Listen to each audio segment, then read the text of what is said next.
Welcome to Wisco Dice. I am your host, the Conesy with the Most, and I am joined by this illustrious crew of fine gentlemen. Who do we have here today? Hey, Brian is here, also known as Stark Raving Mad occasionally. Hello, it is Justin, the Meeples champion. And I'm Matt, also known as Ghostwalker.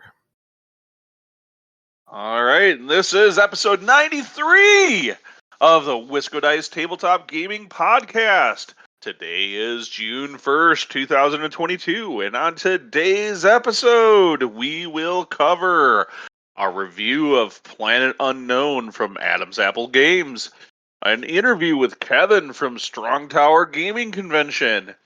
On our hobby corner, we will catch up on any miniature painting projects we have been working on. But first, let's dive into what games we've been playing! Woo! I'll try to match that energy level, man. The first game I want to talk about today is Golem. Golem is published by Cranio Creations, and it is from the same designers as Lorenzo Il Magnifico and Grand Austria Hotel. Playtime is listed as 90 to 120 minutes for 1 to 4 players. And I played this very recently with a couple of our friends from the Tales of the Cold North, Swifty and Lindell, in fact. So in Golem, players take the role of a rabbi who pursues scholarly knowledge, makes powerful artifacts, and creates golems and instructs students on how to control them. Golem is a complex hero game. There are a ton of choices you can make each turn. And when we played, it felt like each of our decisions carried a lot of weight. 2 of your 3 actions each turn are taken by selecting these colored marbles from a tray, where each row of the tray corresponds to a specific set of actions. Like one row is creating and upgrading golems, or another row is like you collect gold and make artifacts.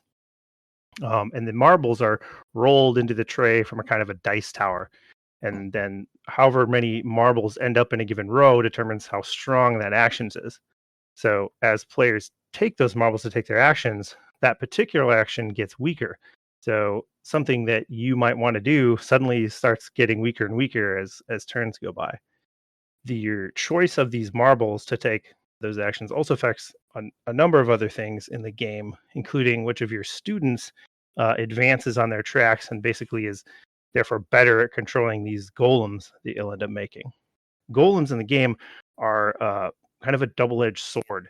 They can access these very powerful actions as they advance along one of the 4 neighborhood tracks where you have students advancing as well. But if your students aren't skilled enough to control them, if they kind of aren't in the close to or the same position as the golem on these neighborhood tracks, you'll have to spend your valuable knowledge tokens to control them, or ultimately, if you can't, lose a bunch of victory points.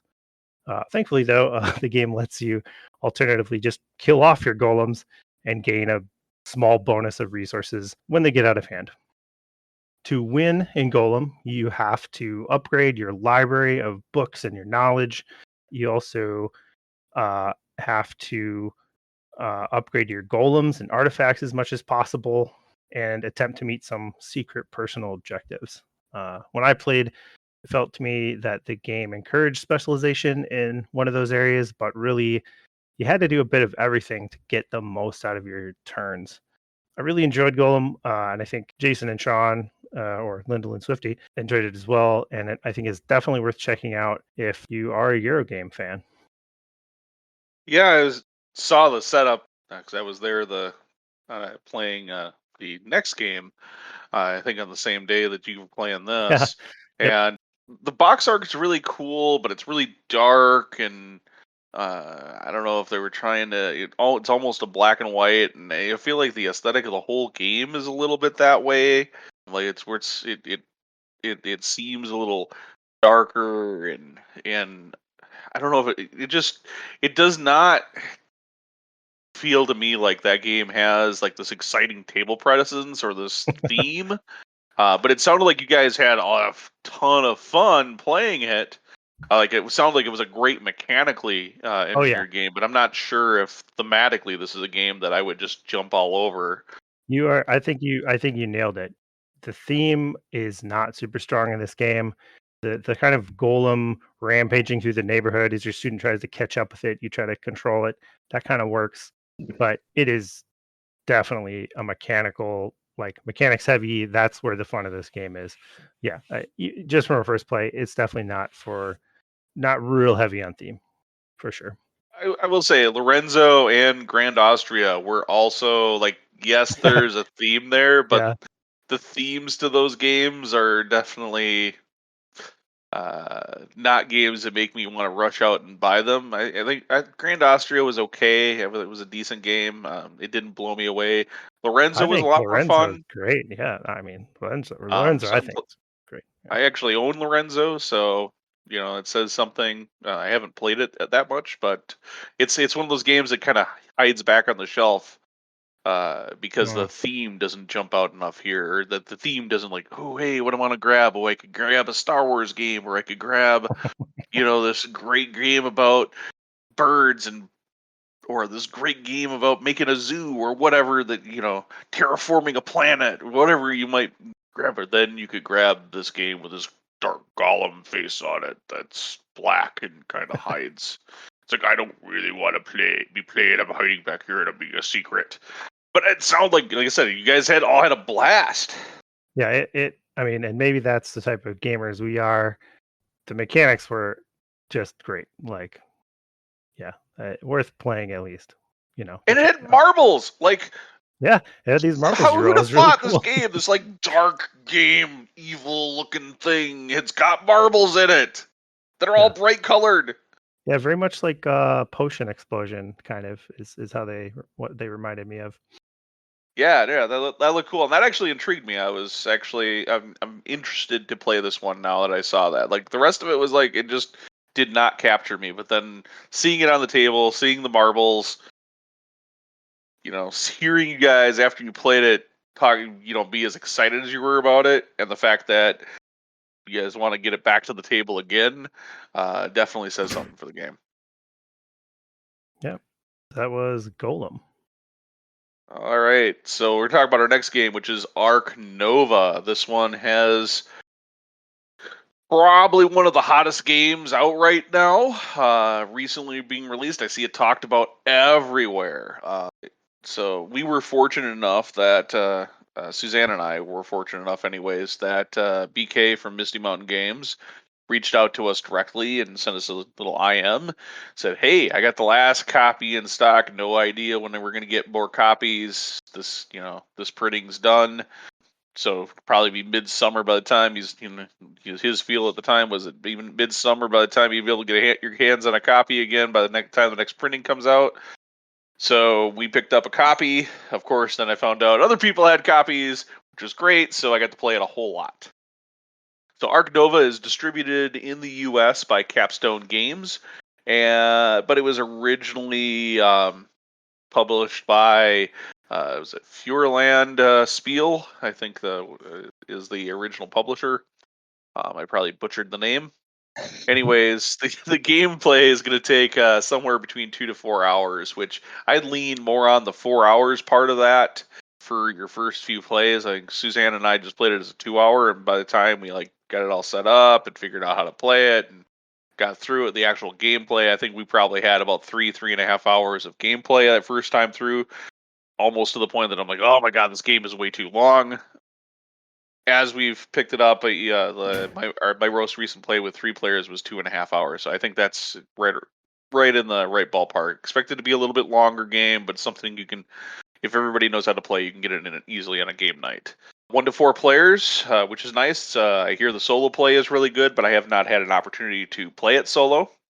Mentioned Suzanne and I have played it. Justin, I know you've played it as well, so that's good. Basically, in Ark Nova, you're going to take on building a zoo. Now, that theme might jump off and make you really excited. That theme might make you go, is this trying to be another fun, friendly game thing? But it's actually really fun. which I'd say the theme for me here, it did not necessarily capture me. I thought this is going to be, maybe this is their, just trying to be another popular gimmick game or something like that. But what you find is these activities of adding pens and animals and building partnerships with international zoos and all these other things that you're during the course of the game is really well implemented into a game that has a really good stack of different game mechanics from different things. One of my favorite things that it does is it has a row of 5 action cards, and these row works kind of like a river. So there's positions 1 through 5 that are clearly marked on the board, on your player board, and you will say you can play a card that's in position 3, and then when you get done activating that card on your turn, it'll go to the bottom in position 1, and everything slides up to fill the spot where it vacated. You want to try to balance the timing of when you're taking these actions to get the best effect out of them, but sometimes you really need to take some of these actions before they're at full strength.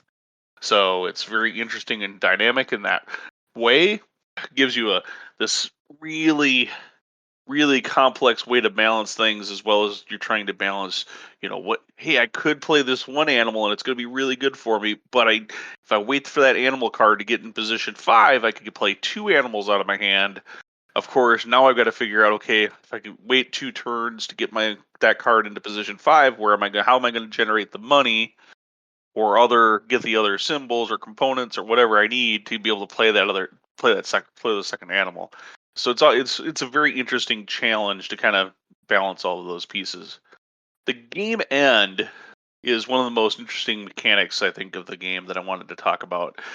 So the outside of the main game board, which is this long, thin board, kind of narrow board that goes in the center of the table, and it's got 2 scoring tracks around it. One track it measures the appeal of your park. So basically, as you add animals, you will typically get rewarded with appeal because your park is more exciting, or your zoo is more exciting. There's lions and tigers, oh my! But then on the other side of the track is a conservation track, and that basically goes backwards from the appeal track. And the conservation track and your conservation marker are tracking things that you're doing to try to help species maybe be stronger in the world. Maybe you're trying to have release certain types of animals back into the wild, or you're trying to gather enough predators or bears or some other things that would be more beneficial for the planet and for those animals to exist in nature, right? Or to be you're worried about conservancy. So basically, these 2 tracks, that one is, the appeal track is going one direction, the conservation track is going in the other direction, and when one player has their 2 markers meet or pass each other, that triggers the end of the game, where all the other players get one final play, and then you trigger end game scoring, and that's it. And the way scoring is then calculated is the difference in position from the appeal to the conservation marker. So it's very possible that if you could have a negative difference because they never cross paths, or it's very possible that you could have maybe a gap of 5 or 10 or 15 between those 2 markers and have a positive score to win the game. So I think that's really cool. It's really unique with the game. I have my own little complaints about the game too, but those are like the things that I think are pretty awesome about this game. Justin, you've played this before. What did you think was awesome about it? I will mirror what you said about the card track, the action card thing. That is a genius mechanic, really satisfying. I really like building out the zoo space with the different tiles and sort of finding the best way to get those in your zoo and get the most out of them and just maximize your zoo space with the different shaped tiles. I very much like this sort of I guess you would say animal specialization, where you kind of get to a point where you're like, okay, I can get really like focused on a particular kind of species and keep using those to like get a bunch of points in different ways, even to the point where when I played, I was able to just kind of ignore some of the public objectives because I was finding other ways to get points with my like personal objective cards that were even better because of how I had specialized and stuff like that. So I think everybody I played with pursued a little bit different strategy just because, they see different cards, they try different stuff, focus on different things. And so it feels really open for strategy and different tactics each time you play, which I really like. It was long. I will say, if I had a nitpick, it can be really long. So you got to be ready for that. I think it's generally worth it. But yeah, game length is it's significant. I think the thing that and you touched on a little bit there is the need to adapt your gameplay while you play the game, because there are so many cards. Oh, yeah. So like you might want a strategy where your starting cards or your starting hand of cards and whatnot kind of push you. Maybe you want to be reptile, you want to play a lot of reptiles, or you want to play a lot of monkeys, or whatever the case might be, right? You might feel like that's your initial strategy, and then you might not see another reptile card for the next hour of gameplay. So, because there's just such a huge stack of cards, and the way that you obtain and get more cards, it doesn't always. I mean, you just might not see what you're looking for. So it's interesting. You kind of have to be able to adjust a little bit more on the fly as you're playing the game to try to work out the best with what you have to try to get to that best spot and score too. So it's interesting that way as well, and definitely makes it so that I think going in you might have it in mind that you want to play. Like, I'm going to try a monkey strategy today, but then never see a monkey card to be able to play that strategy. That's exactly what happened to me. I when I first played, I started with like one monkey card, and monkeys were one of the goals. And I was like, oh, and it matched one of the countries. So it's like America's. I don't know what it was, but I was like, oh, I can do monkeys, and never. Just I only ever got one, and then it was. I was well, I'm not doing that after a couple turns. But that's good. Yeah, I think that it makes you think more. It's fun. Yeah, adjust on the fly. It's great. So that's Ark Nova. We will probably have some more full-blown reviews somewhere on the blog or on a future show. So it's definitely that exciting for us. So anyways, in the meantime, you can check out wiscodice.com for links to all of the games we just discussed, as well as some pictures of in-play gaming and interesting little extra details about these games right on our website. But with that, let's dive into our hobby corner. We're going to talk about our miniature hobby projects that we've been working on. Why don't we go ahead and get started? We haven't heard a lot from you, Brian. What is going on, you stark raving mad one? Yeah, I'm still here. Gotta shift it to some miniatures because I haven't gotten a chance to play either of those games we just talked about yet. I'm sorry to say, I felt like my hobby slowed down a bit for this session. It is obviously kind of springtime here, so there was lots of landscape projects and other stuff going on, but I still get some work done. I've been focusing most of my effort on Batman miniature game models from Night Models currently. I was setting up to kind of get some different stuff on the table. I was looking to get like the Bane crew from the Dark Knight Rises set as a kind of a transition to something different, but they can still play as leagues. So I was shooting to get those on the table, and I was about to start them, and then I saw over on my shelf, I kind of forgot I still had the Goliath model from the Robin and Goliath packs. So I kind of got segued from my original intentions, and I thought I'd finish Goliath first because he kind of goes with the most of the rest of the league that I have been doing so far. So happy to say I'm making pretty good progress. I'm kind of hoping I have like a goal of my own to maybe have them done and be able to put them on the table for the next Batman miniature game night at Noble Night. And I think, what is that, probably next week, I guess. So we'll see if I make it or not. Or maybe it's actually 2 weeks with how the Yeah, I think second it's 2 weeks. goes. Yeah, so I should have no problem doing it then. But that's what I've been working on. How about you, Ben? I think you've also knocked out some Batman miniature. Yep, I have. So, and I God, I remember finishing up Goliath. Goliath was definitely an airbrush-friendly model for me, so... Yeah, lots of red. It took a long time. Yep. That's most of the thing I've done, so I'm just getting on to the rest of the details now, finally. Yep, he was like a black undercoat, followed up with an airbrush of red with a little bit more red in a few spots, touch it up with a little white, real light white, from the airbrush, Highlight. and then I was like, okay, now I just give him a quick wash and paint the details and done. Easy model. But he's a pretty cool Love model. that. I like that he's so big compared to a lot of the other ones I've been doing. He's quite a lot bigger than all the man-sized models in the game, so that was kind of different. A lot of area to cover, but it was kind of a unique paint. Yep, cool model.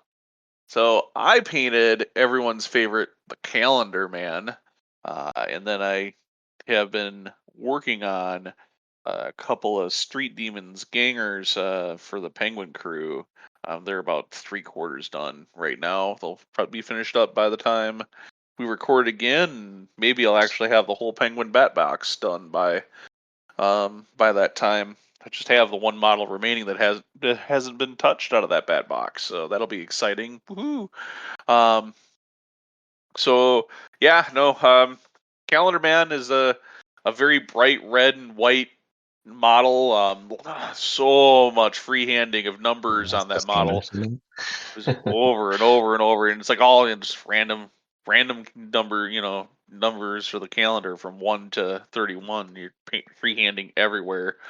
So there was a lot of that, but I was pretty happy with the way he turned out. I think overall it's one of my happier paint jobs that I've done, and again, nice to be able to hobby once again after having the months off with the move. So that was awesome. So hopefully some more BMG for next month.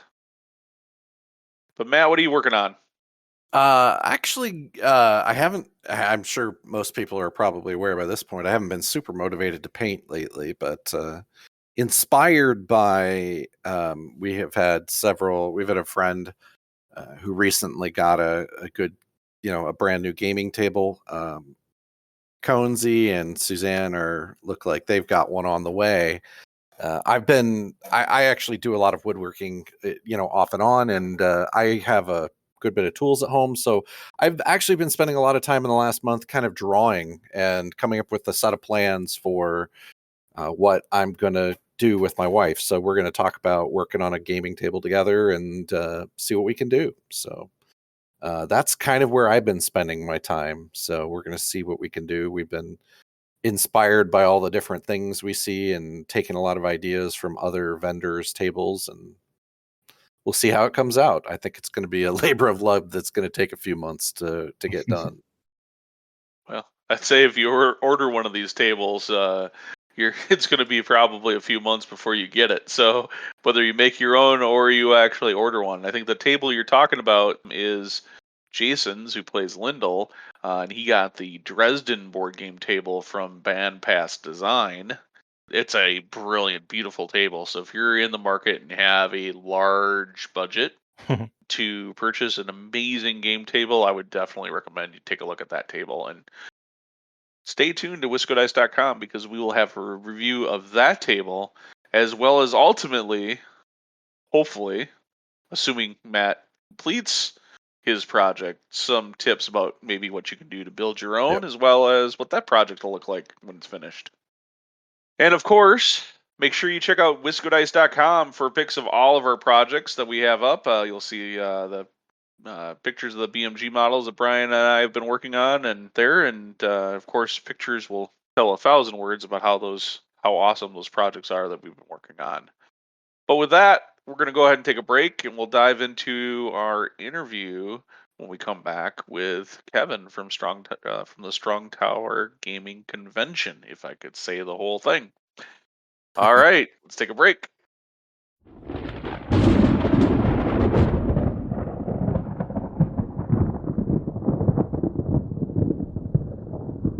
Hey folks, this is the Conesy with the Most. I just wanted to take a moment to tell you about Misty Mountain Games here in Madison, Wisconsin, where you can find CCGs, RPGs, board games, minis, paint and hobby supplies for all of your tabletop gaming experience and needs. If you can't find it online, give them a phone call or swing on by their brick and mortar store here on the east side of Madison. Don't worry, that is MistyMountainGames.com. Check them out today.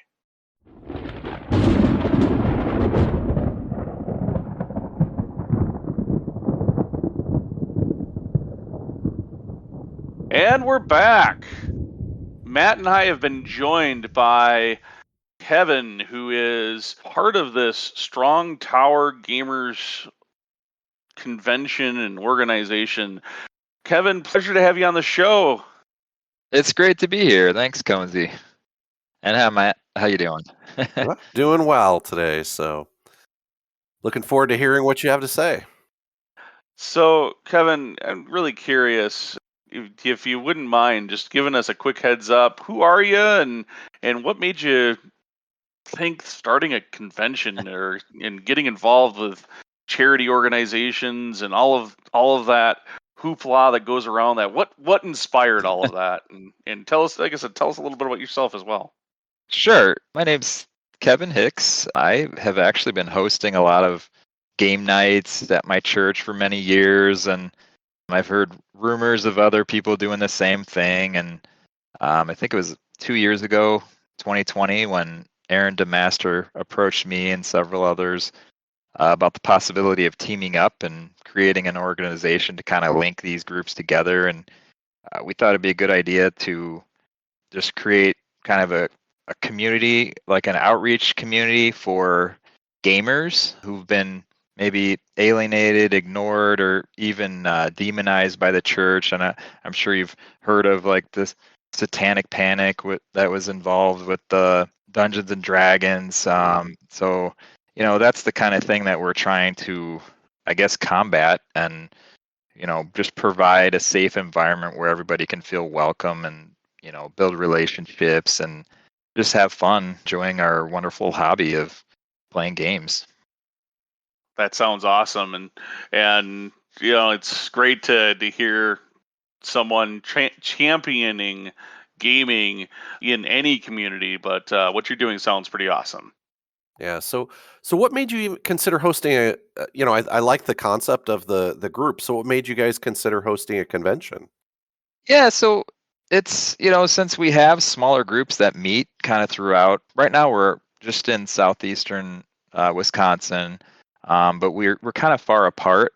So we wanted a way to kind of get together and host like a larger convention. And we thought, we're having a larger convention, we might as well raise money for charity while we're at it. So we started a 501c3 charity organization. And it's a 100% volunteer basis.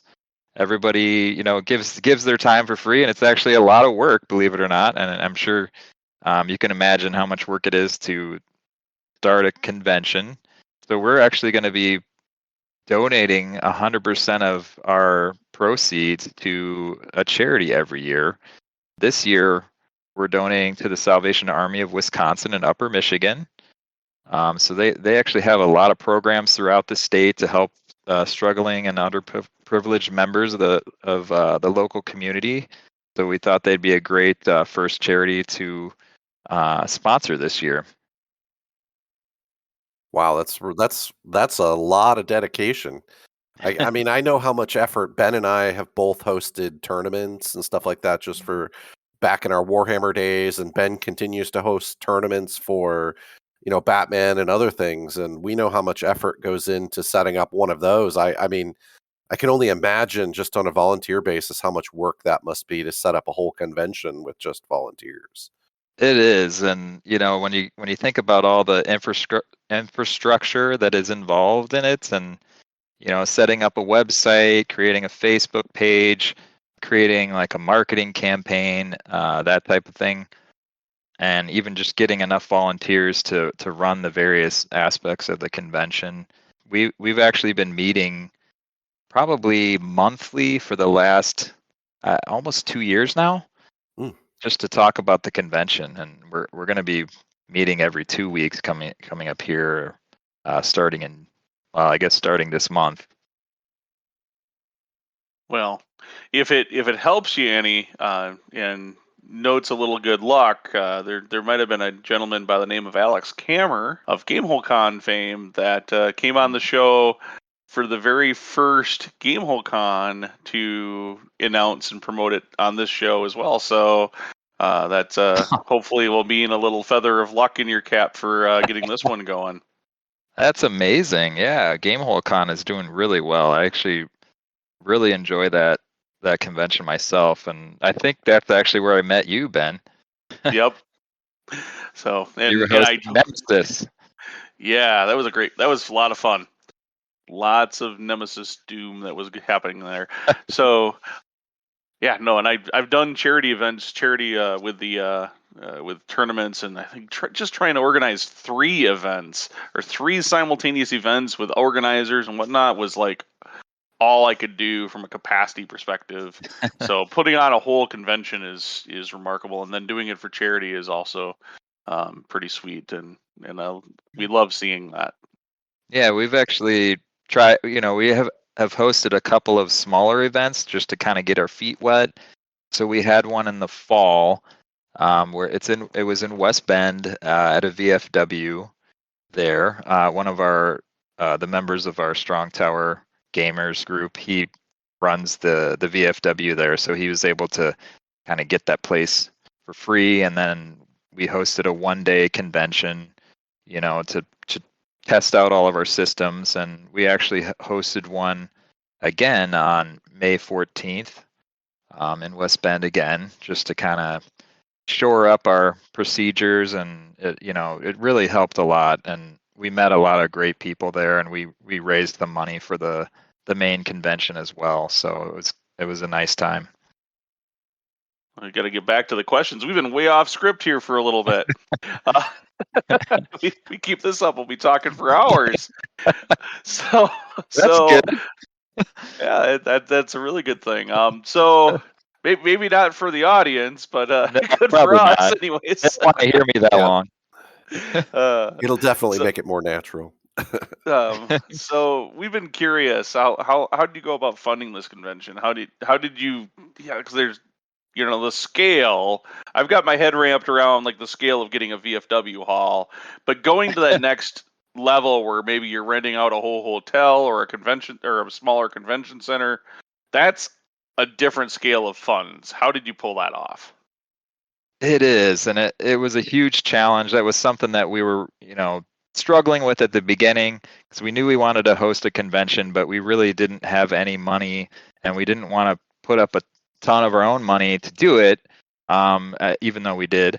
But we decided to have a Kickstarter campaign. That seems to be the way to go for funding, board games. So we thought we might as well hit the same target audience and see if they would help us launch our campaign. So last October, we started this Kickstarter campaign, and I actually admit I was completely against the idea because I knew it was going to be a ton of work. Mm-hmm. And I was heavily involved in creating the page and the content, and coming up with all the tiers for the rewards, and that type of thing. And I admit I was wrong. I was dead wrong. It funded on day 1, which was amazing. And then the funding level slowly crept up, day after day. I kept checking, it's going up, and we would sell like 1 or 2 pledges, and then by the end, I was struggling to come up with some stretch goals, because what's a Kickstarter campaign without stretch goals? So we actually decided that if we reached $5,000 in funding, which at the time that we decided to do this, we were well below 5,000. So we decided if we reached $5,000 of funding, we would add a 3rd day to the convention. And just within the last several days, it just shot up, and we raised over $5,600. So then we decided to extend it. I mean, our hand was forced at that point. So we extended it to a third day. Well, that's great. So tell us about it. It's a convention. So what type of events are going to be there? What can people expect at the convention? It's going to have your typical scheduled events, mostly board games, but we're going to have some miniatures as well. We're going to have a board game library with plenty of open tables where you can, check out a game from the library and play it yourself. We're also going to have play to win, so you can, sign out a game, learn how to play it, and then hopefully win it at the end of the convention, because someone who actually plays one of the play to win games will take it home. We're going to have a math trade, consignment sale. I think a percentage of the proceeds for that is going to go towards the charity. We're going to give out daily door prizes. There's also going to be an amazing charity raffle. I don't know if you guys have ever been to Gaming Hoopla. Have you heard of that convention? Heard of it. I haven't been there.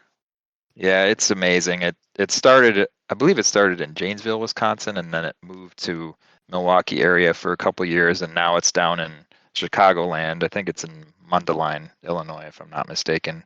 But they do a great job. They have this huge charity raffle, and they get donations from all over the place, and then at the end give away these huge, just huge lots of games. So we're attempting to do a similar thing like that because it's a ton of fun.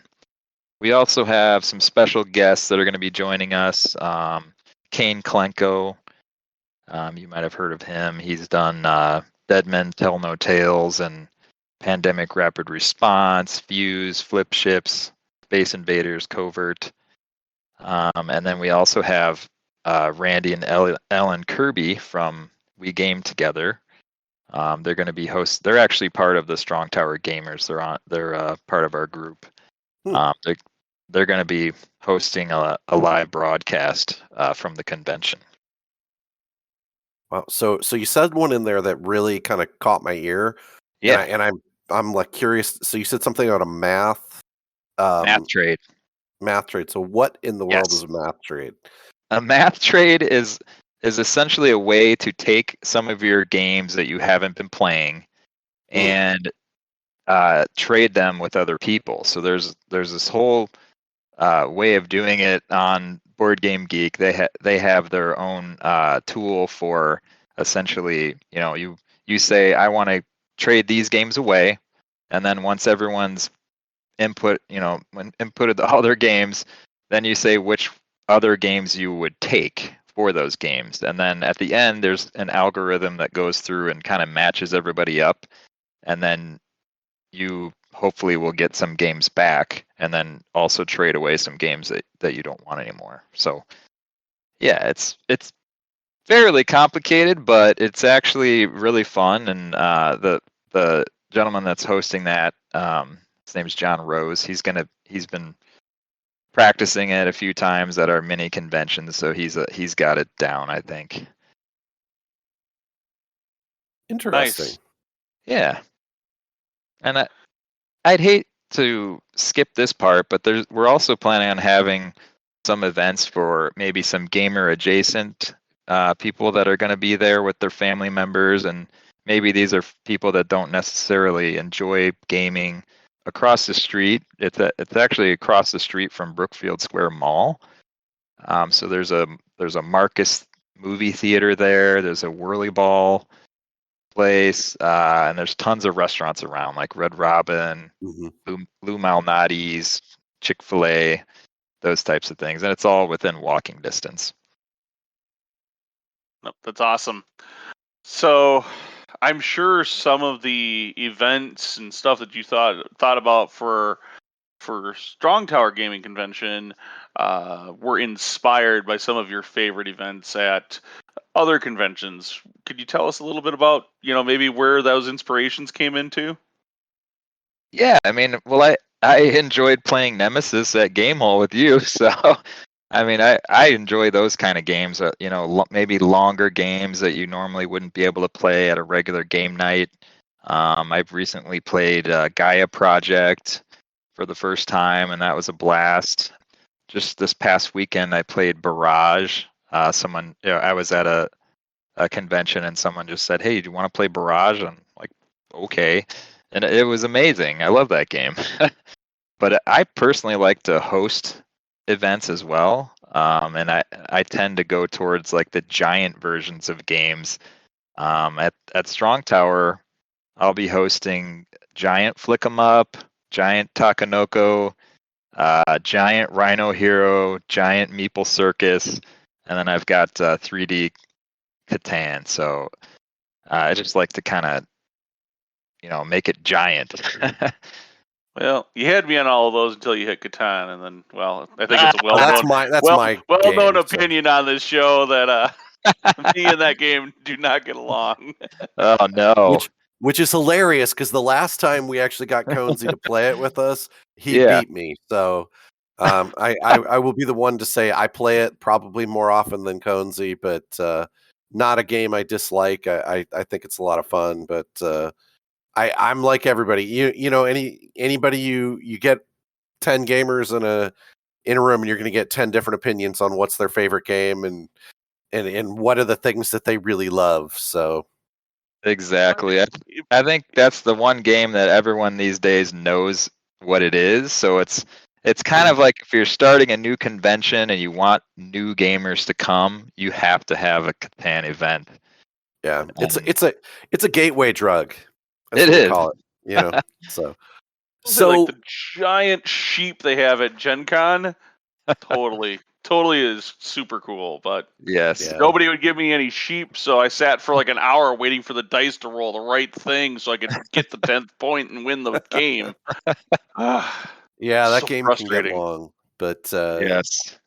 So tell us. So when is the convention? How many days? What's the timing look like? All right, so it's September 16th through the 18th. So that's a Friday, Saturday, Sunday. It's at the Brookfield Conference Center in Brookfield, Wisconsin, which I think I mentioned it, but it's a beautiful facility. It's only maybe 3 years old. It's wonderful. It's got an attached hotel, which we have a hotel block. So if anyone's needing to stay there overnight, you can book a hotel room.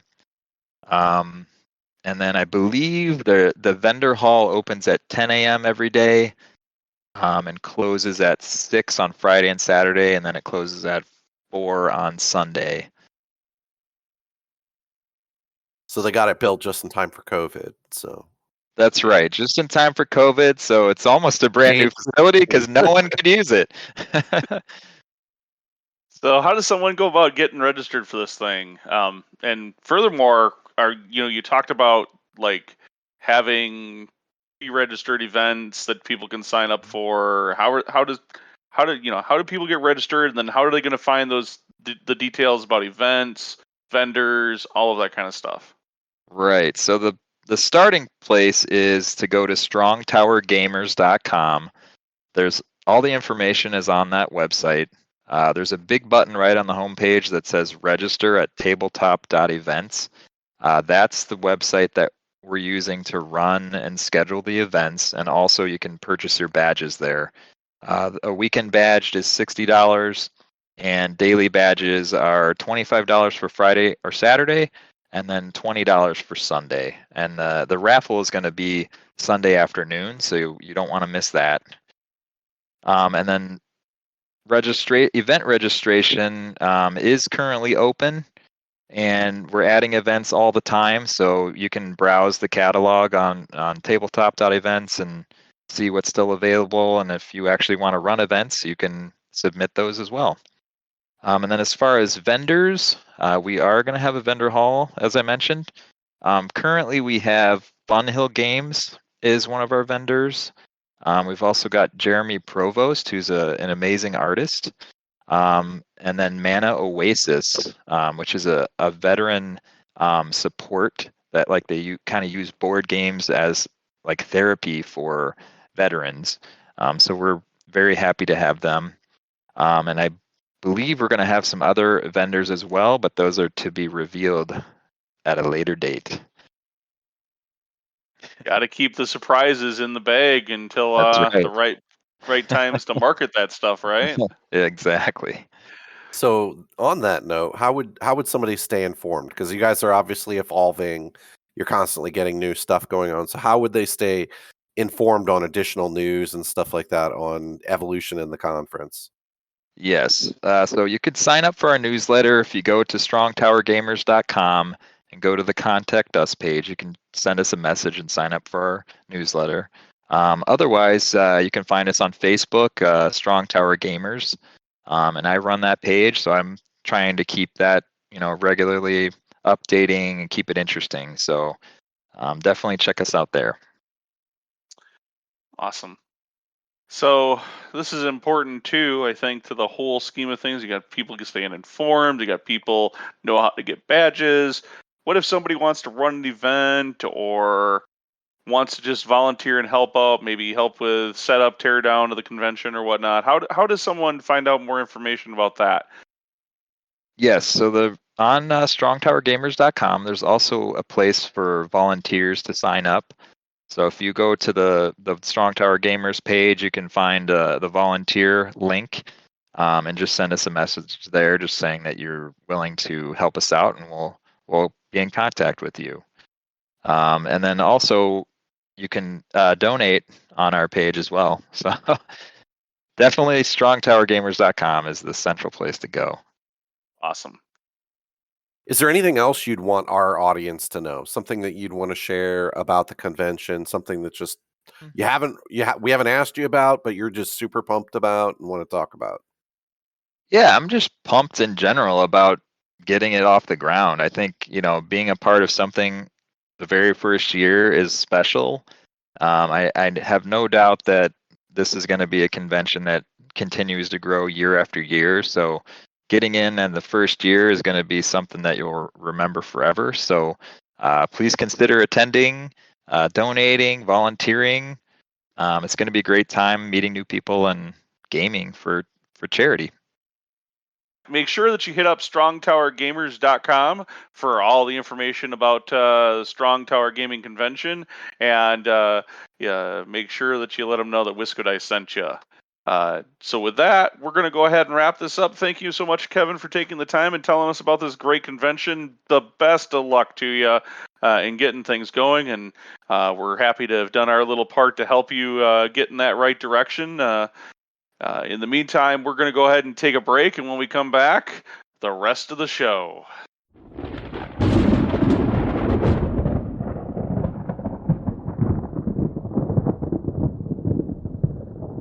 And we're back. Dive into our review of Planet Unknown.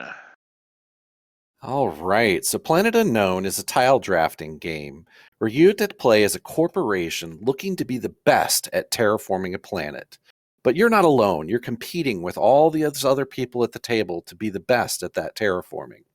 And those who do the best at it, or score the most points, wins. The game is played with this interesting lazy Susan that lives in the middle where you draw your tiles from. You draft the tiles and fight against the elements such as meteors raining down and other things trying to wreck your day. Random events occur during the turn which can help you or hurt you depending on where you are, and you get points for elevating certain improvement tracks as well as things like completing rows and columns on your planet. There's asymmetric elements that are available to be integrated with the game as well.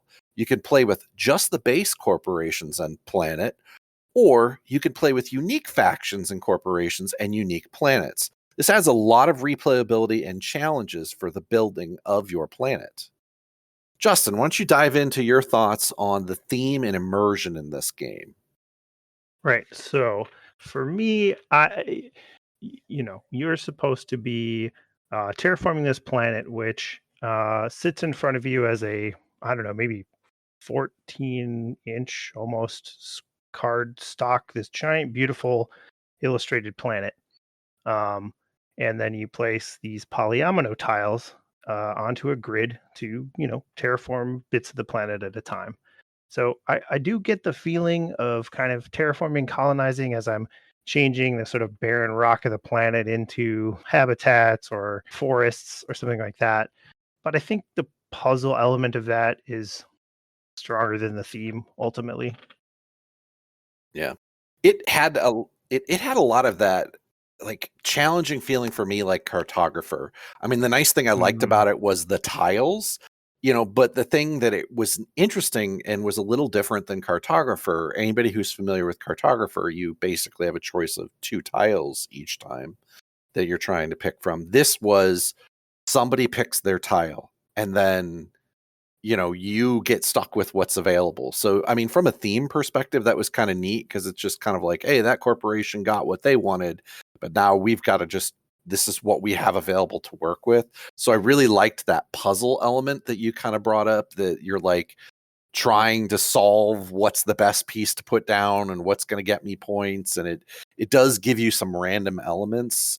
So I really liked that from a theme perspective, because you really do feel like you're building this planet up as you go across to try to figure out like what's the best way to put this down, and can I take advantage of this river or this natural water source and things like that. So there's a lot of those kind of elements where you're really seeing the terrain on the planet and trying to figure out how best to take advantage of it to earn you points, but also terraform it. So I really liked that aspect of it. Yeah. At one point, you do get access to these little rover tokens or miniatures that can kind of drive around and clear up meteorites and things that have fallen. And I think that helps the theme too. Like, I always envision that terraforming process is like, yeah, there's also these little mechanical rovers going around the planet, like doing their thing. So Yeah. that adds to it a little bit as well. So let's go ahead and talk about the components a bit. Worth noting that the version that we have all played is the deluxe edition of the game. So the components are going to be judged based on the deluxe edition. If don't take it specifically for if you don't have the deluxe edition. That's the version we've played. That's just what we have to go off of. So that said, I think there's some really cool components with this game. And Justin, I think you've got a lot of comments here about components. Yeah, Why don't you go ahead and dive into that? Feel free to jump in. I mean, I think they did a really good job with components overall. There are very high quality custom inserts for organizing the game. Think game trays, or they may actually be game trays, I forget, but very similar to that quality. They have plastic molded lids and molded inserts that pack everything up really nicely. The corporation boards that each player gets are nice, thick, 2-layer cardboard that hold little markers for all of your resources and these inset spaces as tracks to track your resources. Very nice. The planet boards, like I said, are cardstock, not cardboard, but the art is great. And there are a ton of them, especially in the deluxe version. Just tons of different planets that you could play this with. And one of them is like a black hole. I don't know. there's a bunch. Yeah, of that was crazy ones. interesting. I mean, I will say too, on that particular topic, as Justin mentioned earlier, the art was really well done. I mean, that was one of the things that was nice about the planets. I mean, I had one planet that had more of like an ice field kind of thing going on, and the planet had really nice art that showed you, oh, there's this underground, frozen section, and it was kind of really neat. And then like I think somebody else had like an almost barren planet, and Ben, I think you had one that was like a broken up set of 3 asteroids that were all kind of cloning together. It was just really well done with the art. I thought so. So yeah. Art's strong. Yeah, it's not the kidsy art either, or the like really mature art. It's a nice, just looks like cool sci-fi art. It's totally like outer space, cool planets and stuff. So kind of all comers there. Yeah. In the deluxe version, which Ben and I both have that, there are 3D components for some of the tokens, for the rovers, for the meteorites, and then the pods, which I forget what those are for off the top of my head. Those are nice. They're chunky plastic models. They feel satisfying to play with. The kind of wash finish that they attempted on them doesn't look super great, I think.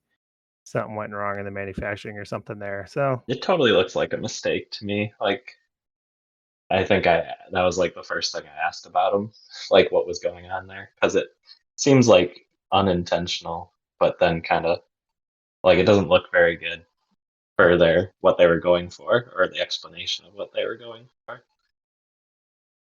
yeah, a miss on those in terms of the look for sure. All right, we got to talk about the Lazy Susan.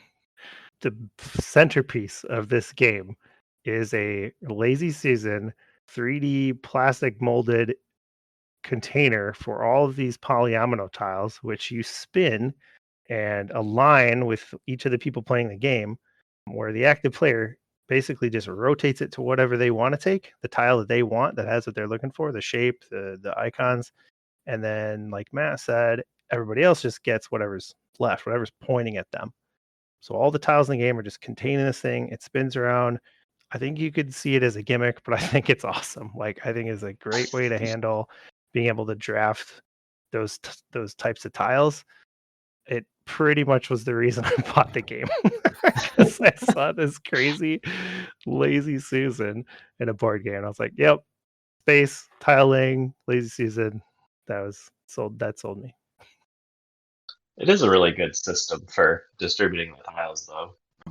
And then I think we mentioned it earlier, but even when you don't pick your tile from like your slot or whatever, you still get the option of 2. So there's still a little bit of choice there, which is cool.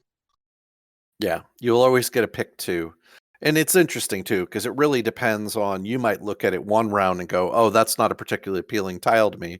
And then somebody takes the one off the top, and the next round it's like, oh, now it's got, the things that I want to advance, so I want to get on that. So yeah, it's definitely, it's like you said, I don't know, Justin, like you said, it's almost seems a little gimmicky, but it worked so well. It was just a really neat mechanic.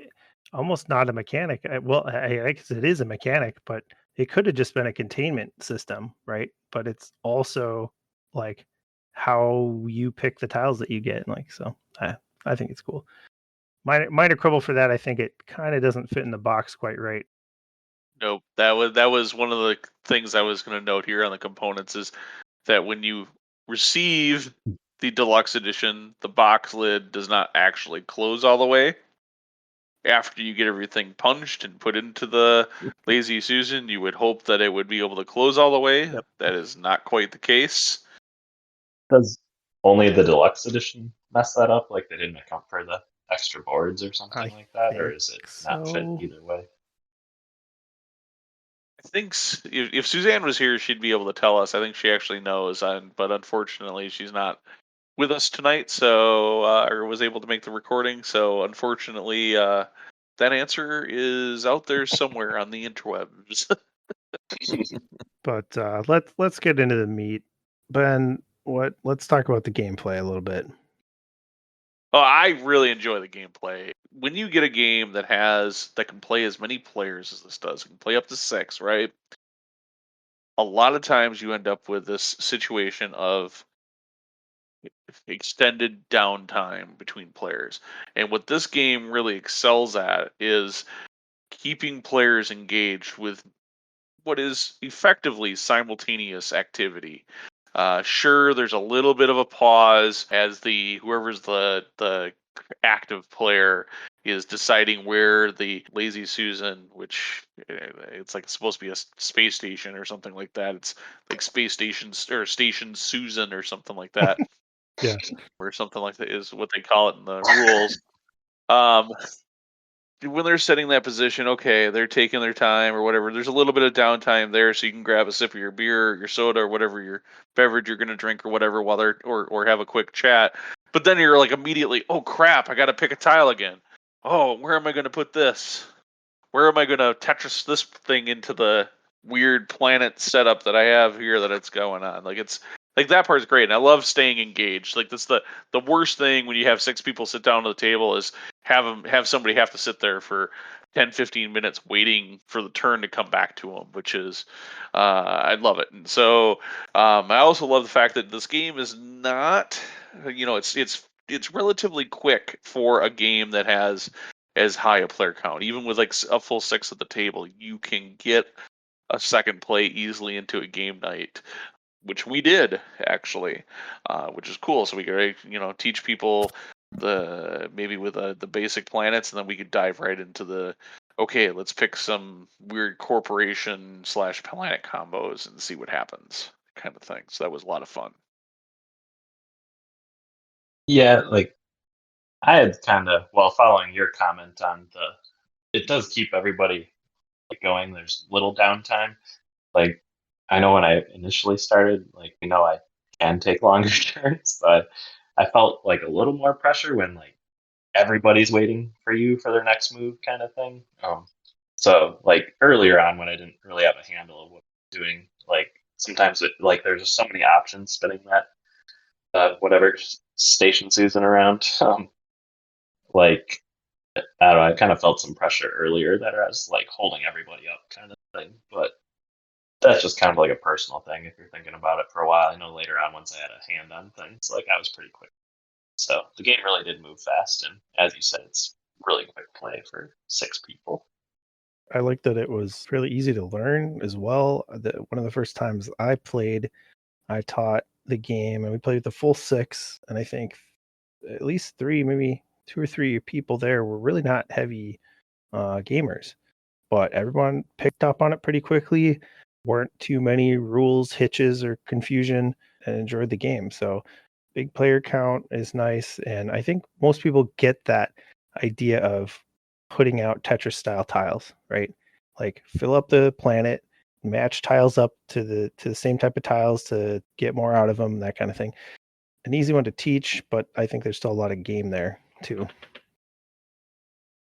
I was just kind of realizing based off of that, like the scoring isn't a mystery in the game. Like all the points are right there on the tracker, and you have like your side goals or whatever, like are all laid out. Like it's all pretty clear what you're trying to do in placing your tiles. So, and even on the player board, like you score the points for the rows. Like when you have a full row, it tells you like what the points are right on the side of the thing. So your whatever point target is always there. So you don't have to remember certain rules of what is actually going to score from goofy combos and stuff like that. Probably helps the learning curve. I like that, and I like the fact that it doesn't have a score track that you're constantly tallying the score on. Because there are games that have score tracks, and you get to a point where you get to a oh my goodness, I'm never going to get caught up feel. Because the score is tallied, and yes, you have everything that you're going to score is right there, but actually tallying or knowing exactly what your score is at any one time is actually a little bit of work, and you don't have enough time to really do that or figure out where anybody else is scoring. So there's a nice surprise element at the end of the game. Hey, I won, or hey, I did pretty good, or whatever with your score. Yeah. Well, I think that's a good call out, though, because I'm one of those people that can get caught up on the score track. But like you said, I didn't worry about it with this game. And it's nice because you can't get the feel like you're way behind or, because that could be discouraging. And some people don't realize, like, it really depends on the game. Some games, there's a score track. And if you're 10 points behind by this point, you're never going to catch up. And in other games, you don't realize that 80% of the score is at the end of the game. This one is, a little bit more open that way. So how did you guys feel about the objective cards where you basically had like you were sort of in competition with just one other person for some type of goal? I thought that was interesting. How'd you feel about that? I thought it was a nice mechanic. So for the people who obviously don't own the game, there's a mechanic where you have one goal with one person on your right and one goal with one person on your left, and it's a competition with those two people to get whatever's supposedly happening on the score. I thought it was interesting because it drives you to do certain things with your planet, because otherwise it's just points you're giving up. So instead of I just build my planet and I ignore the other 5 people or 6 people at the table for a period of time, I mean, it forces you to engage and kind of keep an eye on what's going on their planet and be like, oh, I want to have the most river tiles, or I want to have the most water, or oh, I want to have the most continuous this or individual pockets of that. And I thought it at least changes your mindset and forces you to just go, because what are they, like 5 points each? And I know people might go 5 points isn't a lot, but this is not a very high scoring game necessarily. So, you can't really ignore 10 points. So it kind of forces you to stare at them. And I don't know. I thought it at least gave you some way to have a competition with the people on your right and left without it like totally distracting from the game. Or you can have the bleep, Cone's hate drafting me again. I mean, if you're one of those people that's particularly, let's say, aggressive in a game, I mean, theoretically, I might say, oh, I'm going to pick that tile, but I know that I'm now sticking the guy next to me with a tile that's not helpful to them, right? So, I mean, in theory, you could be strategic about how you position the board and say, oh, I know that person's not going to get this tile, or, That was never happening at our table. At never. all. I never saw Ben. Oh, wait, I want to turn that again. Or hate drafted when somebody spun it my way. Yeah. I liked the thing I liked about those cards is that I only had to worry about beating like one person in one thing and not being the best at it compared to everybody. A lot of games it's like you have to be the majority leader in some category, but this is just like, no, you just got to be better than one of these people. You don't got to worry about the other 5 people. So I appreciated that part of the mechanic too.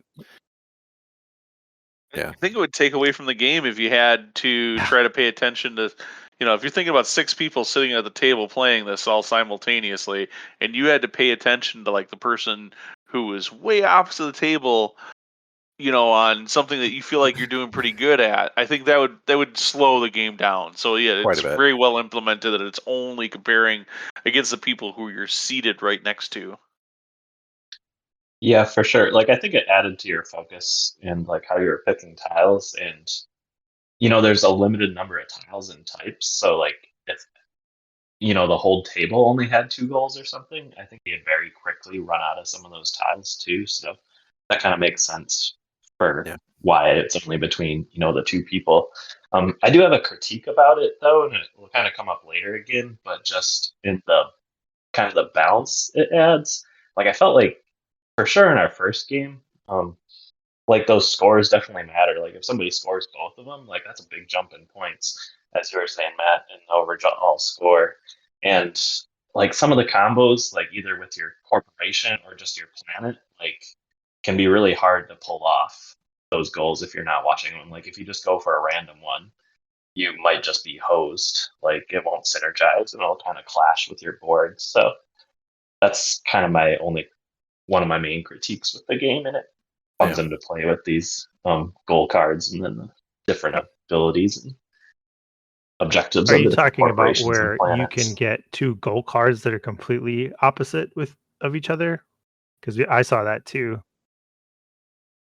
Well, yeah, that can happen, but then like I haven't played the game enough to know really well some of them, but like some corporations, like where you can't put a whole bunch of water, and then one of your goals is like, oh, I'll have more like water sections than your opponent or whatever kind of thing. Like you're just kind of screwed. And one of the specific instances in one of the games we played, like it was having, I think, the most like forest by the edge of your board or something like that, and just how my planet I chose was set up. Like I had a big easy advantage with it. Yeah, like it was just straight edges, so it was pretty easy to line up a whole bunch right along it. And I didn't actually math it out, but I feel like there was actually more edge spaces available on that board too. And I'm pretty sure it wasn't supposed to be played inverted. Like there wasn't any notes for that. So like that's one of my big critiques in the game is just these the really good synergies, or unfortunately, like there's a kind of a lot of area for clashes and imbalances that can happen. Yeah, I think that's one of the things you have to watch for, because I think for me, one of the things I liked was that it was just super quick to learn. Because, I think we only spent, Ben, when we played it, 5 minutes, maybe 10 doing the teach. And then we just dove in and started playing. I thought I was doing okay in the first game, but I just did awful the first game. And I think I just didn't understand the scoring mechanics. I think I was like half your score, Ben, something like that.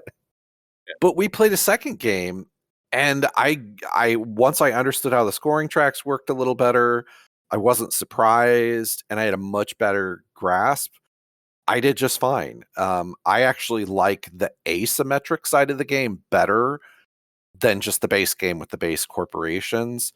I do think it is prone to what Brian said, that there's a chance that you'll get like a bad planet for your particular corporation. And I believe Suzanne warned us that like it's actually in the game booklet that there are some situations where you're just gonna have to swap planets or swap corps because they just don't go together. Like if you're the water corp and you're around the black hole, good luck, because there's not a lot of water there.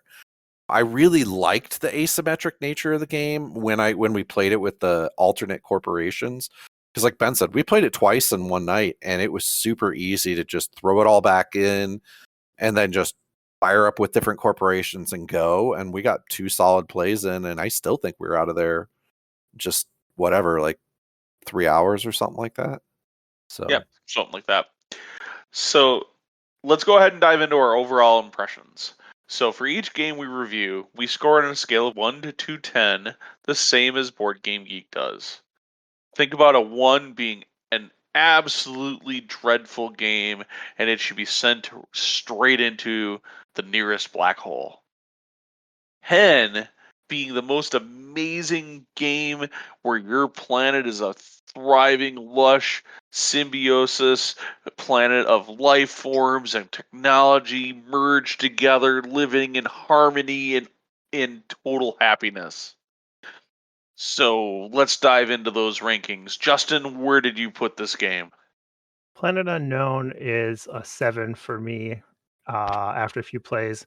I like it. I want to play it more. It fits a niche that I like where the rule set is fairly simple, but there's still a lot of meat to the game. There's interesting decisions to make. It feels satisfying to play. I like the experience of playing it with the components. And I like the type of gameplay. I like tiling games and that puzzle aspect of trying to fill out my board and kind of maximize, my planet and my resource tracks. So for me, a 7. So for me, I thought it was a very solid 7, maybe an 8, but I think I'd have to play it more to really know where it sits. It was quick to play. We got to play it twice in one night, and I really felt like it was a fun game. I think the simultaneous play is what makes it really solid for me. I'm always a fan of not having people sit there and be bored for 15 minutes while everybody else goes. So you're never sitting there waiting too long for people to play, but you stay engaged with the people on your right and your left. This Lazy Susan was just a really nice touch. I could see this game being something that people pull out regularly, and I would have to play it a few more times though to really see if it would get that higher ranking. I'm a little concerned about some of the corp balances, and there could definitely be scenarios like Brian outlined that I'm worried about, where you got a goal that just doesn't match with your corp and you just know you're giving up 5 points. But overall, very solid game. Jumping to me, I think I'm definitely a little more apprehensive than you guys are. Like, I think a lot of like the appeal of it currently, like I'm kind of excited and into it, and I would want to play it again. I feel is kind of like superficial appeal. Like I really like the puzzle and the components were really fun, and it's like a really cool looking game. But I'm really hung up on like the balance issue I see in it. And yeah, you can kind of watch it and subvert it, but I don't like that it's not like intrinsic to the system. Like it's down to kind of player opinion on what you think is a clash or an advantage between the corporations and goals and planets and everything. And there's just nothing to like stop somebody from having a good advantage or just being unlucky and not realizing you have a bad combo and then playing through it. Like, I guess it can get off on being quick enough and of a game that you're not like sucking through it for hours or something like that. But and it gives you some of the replayability about it, having being able to change it up so much every time. But I just wonder if it'll kind of hold up in a longevity for that. So maybe a 6, maybe leaning more towards a 5 or something for me. I'm not quite sure about it.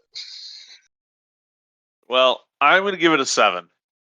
I enjoyed this game quite a bit, particularly with a few more players than just 2. I think it's the game's sweet spot's probably somewhere around 3 to 5 players. Although it really doesn't fall off at 6, I think I think that's just where it's going to be a sweet spot for time, and being able to easily get that second game in an evening is somewhere in those player counts. It's not the deepest game we own as far as complexity or strategy or anything like that, but where it doesn't have those things, it shines with its ease to teach, how it plays quickly, and that there is plenty of game there to explore. Where I really feel like this game stands out, it's going to be where it's ultimate ease to get it to the table. Like, there's very few games that I have in my collection that kind of fit this, easy to teach, are easily accessible by gamers and not gamers, and are able to play in sub an hour and 15 minutes maybe at larger player counts. So it's something I can see getting out at a family gathering. It's something I can see getting out with other gamers, like I did already, and it fits a lot of those niches. So it's going to be easy to get back to the table, which is something I appreciate in a game that I own and have in my collection. Well, I think to that point, Ben, this is a great game to keep around if you host game days with people. This is a great game to keep around because every once in a while when you're hosting game days, somebody plays a quick game, and this is another one that you could just pull out and you're like, oh, they're going to be playing for another couple hours. Let's just play around to this. And, you could easily pull this out, get it out, play it real quick, and then everybody's done around the same time, and you can just kind of keep going. Yep. I totally agree. It'll be interesting to see if it does have, if it has staying power. I recognize Brian's concern here, but I think like these games that hit that player count are few and far between. Something like Seven Wonders, had pretty good staying power for a long time. I don't know if this is there, but it'll be interesting to see how often it comes out. It will be. We'll have to check in on that maybe a year or so from now. And anyways, I think that'll do it for a review of Planet Unknown. Make sure you leave a review of this show wherever we had a your blast favorite talking place with is Kevin to find about podcasts. the upcoming Strong Tower Gaming Oh, and by the convention. way, give us a like on our Facebook and in page. our hobby corner, And we don't caught forget up to on our follow us on tabletop Twitter, gaming Instagram, hobby or projects. Pinterest Both while you're Matt's at it. table he's If you getting haven't looked ready to recently, build, make as sure you well catch up on as the blog at Brian and mine's wiscodice.com. Batman Hey, miniature Brian, what's that projects. site? But of course, I forget. don't Justin, forget what's that our we website talked again? about the games that we've been Wiscodice.com. playing. Were That's great right. titles It's such as Ark Nova and wiscodice.com. Gollum. And until If you next time, want everyone, peace out. see more, make sure that you hit up wiscodice.com to check it out. Otherwise, I think this is it.